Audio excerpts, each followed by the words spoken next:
The Allied invasion of Italy was the Allied amphibious landing on mainland Italy that took place on 3 September 1943 during World War II. The operation was undertaken by General Sir Harold Alexander's 15th Army Group. The operation followed the successful invasion of Sicily, which began the Italian campaign. The main invasion force landed around Salerno on the western coast in Operation Avalanche, while two supporting operations took place in Calabria and Taranto. Background: Allied plan following the defeat of the Axis powers in North Africa in May 1943. There was disagreement between the Allies as to what the next step should be. The British Prime Minister, Winston Churchill, in particular wanted to invade Italy, which in November 1942 he called the soft underbelly of the Axis. Popular support in Italy for the war was declining, and he believed an invasion would remove Italy, and thus the influence of Axis forces in the Mediterranean Sea, opening it to Allied traffic. This would reduce the amount of shipping capacity needed to supply Allied forces in the Middle East and Far East at a time when the disposal of Allied shipping capacity was in crisis, and increase British and American supplies to the Soviet Union. In addition, it would tie down German forces, keeping them away from the Eastern Front. Joseph Stalin, the Soviet leader, had been pressing to open a second front in Europe, which would weaken the German army's invasion of Russia. In mid-1941, however, the U.S. Army Chief of Staff George Marshall, and much of the American staff wanted to avoid operations that might delay an invasion of Europe.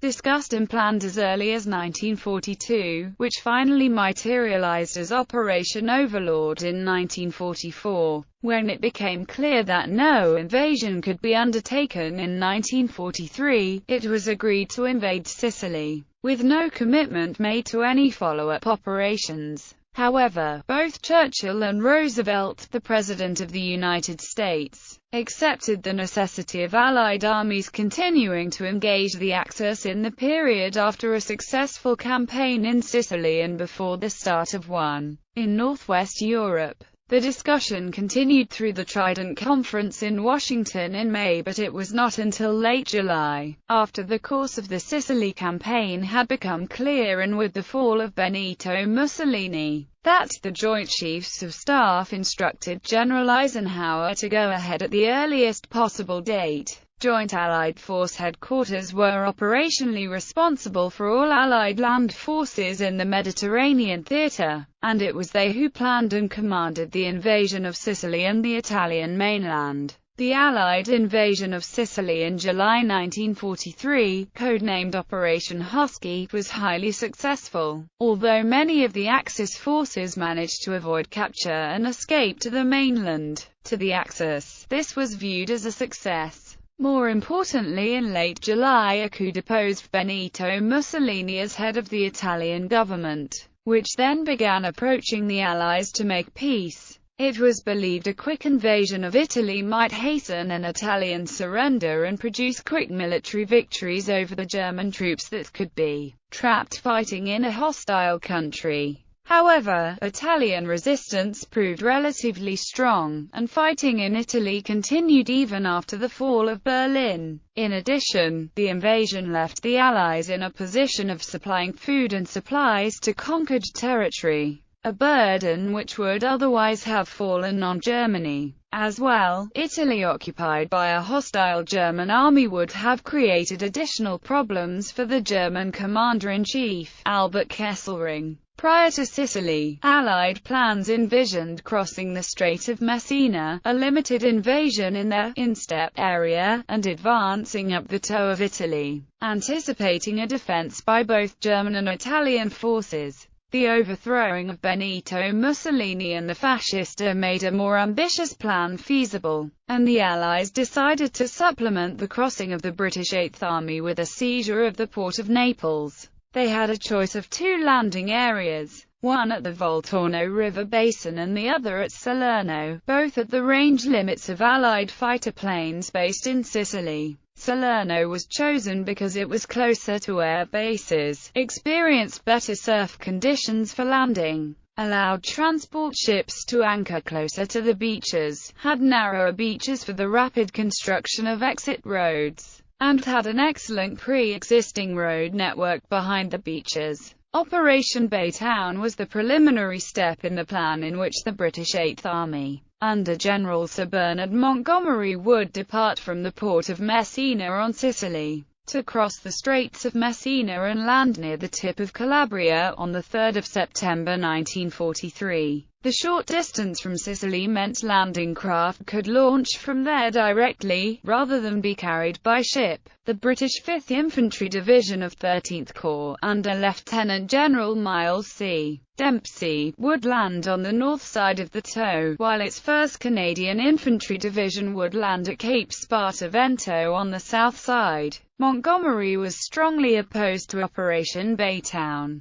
He predicted it would be a waste of effort since it assumed the Germans would give battle in Calabria. If they failed to do so, the diversion would not work, and the only effect of the operation would be to place the 8th Army 300 miles south of the main landing at Salerno. He was proved correct. After Operation Baytown, the British 8th Army marched 300 miles north to the Salerno area against no opposition other than engineer obstacles. Plans for the use of airborne forces took several forms, all of which were cancelled. The initial plan to land glider-borne troops in the mountain passes of the Sorrento Peninsula above Salerno was abandoned the 12th of August. 6 days later it was replaced by Operation Giant, in which 2 regiments of the U.S. 82nd Airborne Division, under Matthew B. Ridgway, would seize and hold crossings over the Volturno River. This was at first expanded to include the entire division, including an amphibious landing by the 325th Glider Infantry Regiment, then deemed logistically unsupportable and reduced to a 2-battalion drop at Capua to block the highway there. The Italian surrender on 3 September cancelled Operation Giant I and replaced it with Operation Giant II. A drop of the 504th Parachute Infantry Regiment on Stazione di Ferbara and Cerveteri airfields, 25 miles northwest of Rome,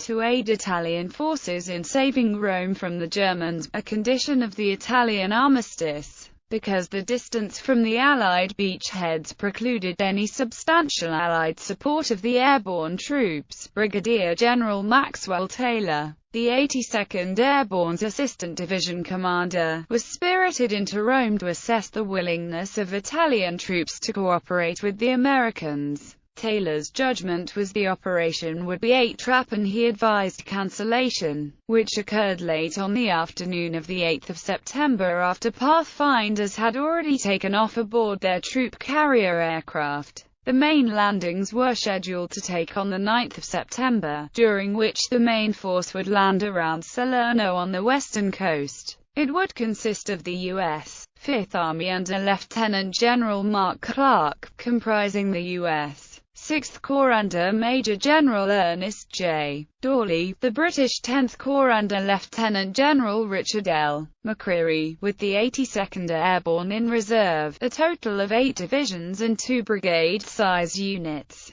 Its primary objectives were to seize the port of Naples to ensure resupply, and to cut across to the east coast, trapping Axis troops further south. The Naval Task Force of warships, merchant ships and landing craft totaling 627 vessels came under the command of Vice Admiral Kent Hewitt. Part of Hewitt's command was Force V, which included 5 aircraft carriers to provide air cover for the landings. Cover for the task force was provided by Force H, a group of 4 British battleships and 2 fleet carriers with destroyers in support, which was directly subordinate to the C&C Mediterranean Admiral of the fleet Sir Andrew Cunningham. In the original planning, the great attraction of capturing the important port of Taranto in the heel of Italy had been evident and an assault had been considered but rejected because of the very strong defences there. However, with the signing of the armistice with the Italians on 3 September the picture changed. It was decided to carry the British 1st Airborne Division to Taranto using British warships.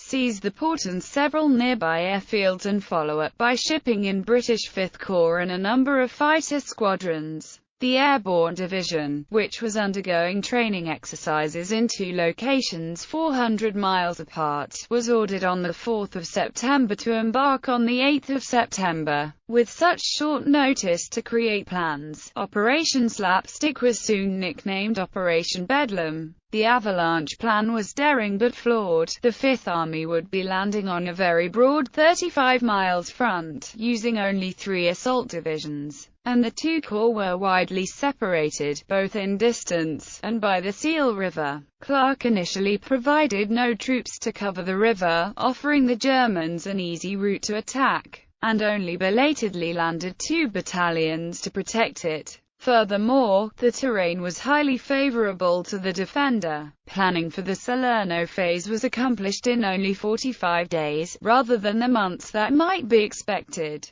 A U.S. Army Ranger Force under Colonel William Orlando Darby, consisting of 3 U.S. Ranger battalions and 2 British commando units, was tasked with holding the mountain passes leading to Naples. But no plan existed for linking the Ranger Force up with X-Corps follow-up units. Finally, although tactical surprise was unlikely, Clark ordered no naval preparatory bombardment or naval gunfire support take place, despite experience in the Pacific Theater demonstrating it was necessary. On the German side, Albrecht von Kesselring lacked the strength to push the Salerno landing back, and was refused 2 panzer divisions from northern Italy to assist him. Operation Avalanche was planned under the name Top Hat and supported by a deception plan, Operation Boardman, a false threat of an Allied invasion of the Balkans. Axis defensive organization. In mid-August, the Germans had activated Army Group B under Erwin Rommel with responsibility for German troops in Italy as far south as Pisa. Army Command South under Albert Kesselring continued to be responsible for southern Italy, and the German High Command formed a new army headquarters to be Army Command South's main field formation. The new German 10th Army headquarters, commanded by Heinrich von Viertinghoff, was activated on the 22nd of August. The German 10th Army had 2 subordinate corps with a total of 6 divisions, which were positioned to cover possible landing sites. Under 14th Panzer Corps was Hermann Göring Panzer Division, 15th Panzer Grenadier Division and 16th Panzer Division, and under 76th Panzer Corps was 26th Panzer Division, 29th Panzer Grenadier Division and 1st Parachute Division. Von Viertinghoff specifically positioned the 16th Panzer Division in the hills above the Salerno plain.